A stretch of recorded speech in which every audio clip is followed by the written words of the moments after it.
Hey guys, and welcome to my top 5 favourite games.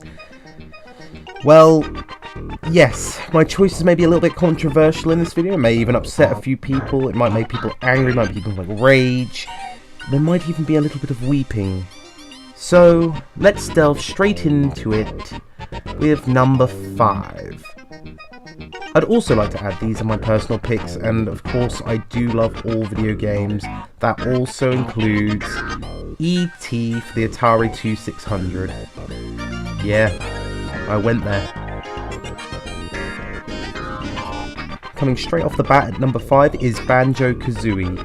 Oh my giddy aunt, I loved this game.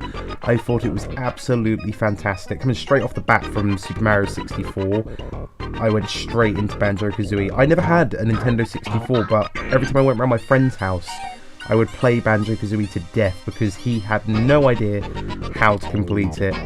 Oh, it was just fantastic, and obviously I became a fond lover then of Banjo-Kazooie. I liked Banjo-Tooie. Obviously Rare was bought out, so we never got to see Banjo 3, but we did get Banjo Pilot and Banjo and Kazooie's Grunty's Revenge, and then we did get Banjo Nuts and Bolts, which was slightly displeasing in my manner.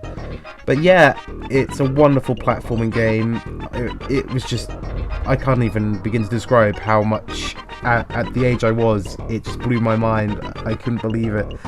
I loved the collecting. I loved completely scouring every level for everything. Oh, beautiful.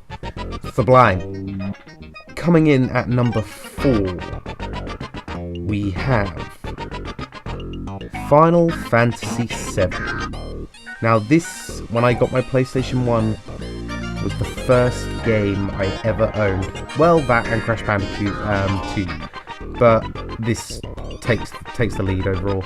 Final Fantasy VII just is a landmark in video game making. Everyone who's ever played it knows what I'm talking about. The sheer size of it was fantastic, and you gotta remember this was the first in the Final Fantasy series to actually have 3D graphics, and obviously against today's standards it's just basic polygons and whatnot, but back then it was just, oh my god, my mind has been blown properly.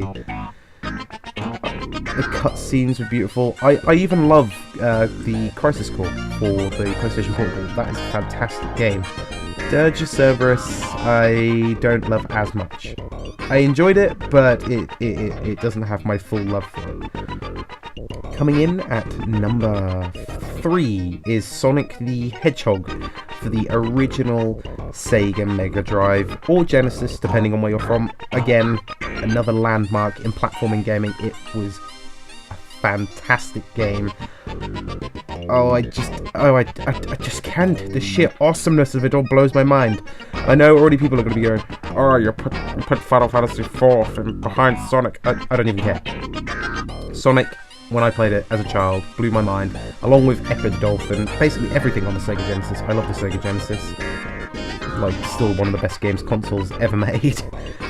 But yeah, the original Sonic the Hedgehog, the side-scroller, when it went a bit more, you know, we got Sonic Adventures, and it all went a bit Sonic Heroes way, I still enjoyed them, but nowhere near as much as this one, and I cannot wait for Sonic Mania in November. That's going to be amazing! Coming in at number 2, now this is the part where we get a bit frosty, is Star Fox. Yeah, Star Fox is one of my favourite games of all time. All of them, pretty much. I think it's just because it's Star Fox. Star Fox the original, then Star Fox 64, which blew my mind again. I didn't have a SNES or a Nintendo 64, but my friends did. So again, I found that there.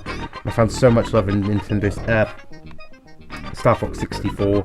I had a GameCube, which I got when I was in school by trading my lunch money to someone in the playground who didn't realise he was selling a really good console to me for like £4. But he gave me Star Fox Adventures. I know that is like one of the least, well, in my opinion again, it's like one of the least sort of favourite games in the series, but I still loved it. I thought it was fantastic, and then obviously I got Star Fox Assault. I've played Star Fox Command. I've obviously replayed Star Fox 64 on my 3DS. And then there's Star Fox Guard, which was released just before Star Fox Zero. Just so many good games. Right guys, now this is the part where I put in some honourable mentions.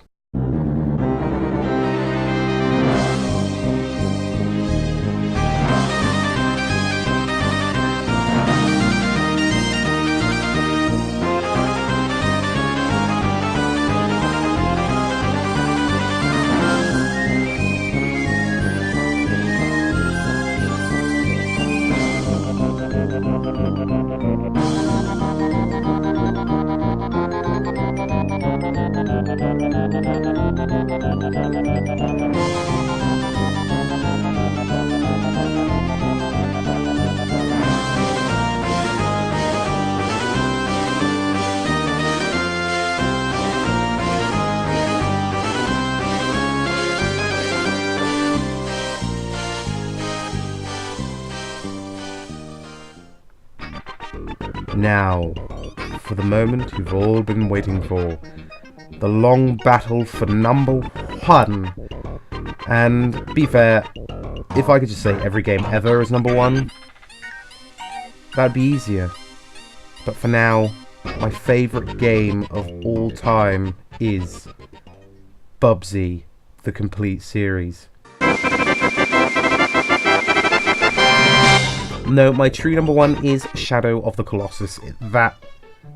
Oh my giddy aunt, it was a game that completely blew my mind out of the water. I managed to pick it up from, I think it was Blockbuster, but when it first came out, brand new, and I saw it on the shelf, and I was just like, you know what, I'm just gonna buy that.